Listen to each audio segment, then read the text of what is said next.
পথিকচাঁদ তবুও বেঁচে ছিল। শরীরের বিভিন্ন স্থানে ক্ষতবিক্ষত অবস্থা। মৃত্যু যন্ত্রণা বয়ে বেড়াতে হলো প্রায় 7 থেকে 8 মাস। অনেক বড় বড় ডাক্তার, কত হাসপাতাল। এভাবে করে পথিকচাঁদ তবুও বেঁচে ছিল। কিন্তু অবশেষে তাকে বিধাতার ডাকে সাড়া দিতে হলো। এটাই ছিল তিনটি তাজা প্রাণ ঝরে যাওয়ার ইতিহাস। এবার বলি সেই হিংস্র বাঘের কথা, যে একই রাতে তিনজন তাজা প্রাণের সমাপ্তি ঘটিয়েছিল। পথিকচাঁদকে আক্রমণ শেষে বাঘ সেখান থেকে বেরিয়ে পড়ে। ওদিকে ক্রমশই হাজার জনতার ভিড়।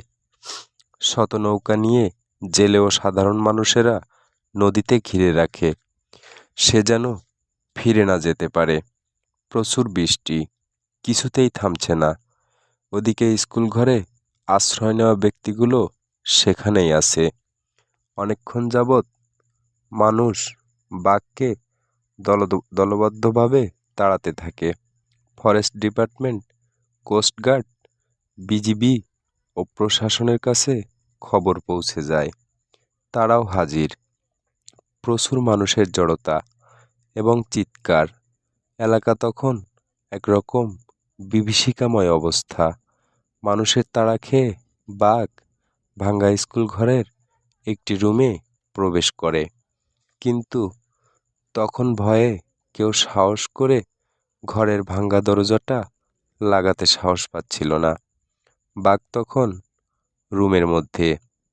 এত মানুষ, তবুও সবাই আতঙ্কে। স্কুল ঘরে আশ্রয় নেওয়া কয়েকজনের মধ্যে একজন মোন্তাজ শেখ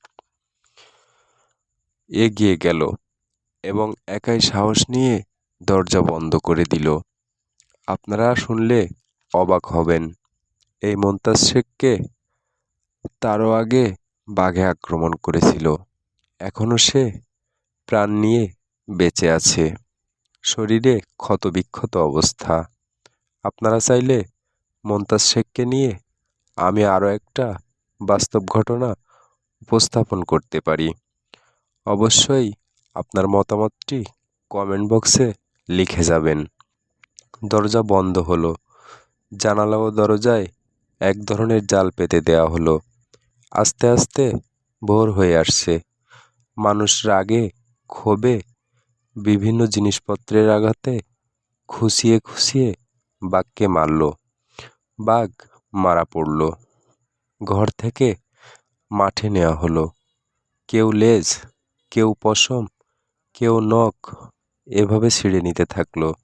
সর্বশেষ বাঘটাকে প্রশাসন হেফাজতে নিল।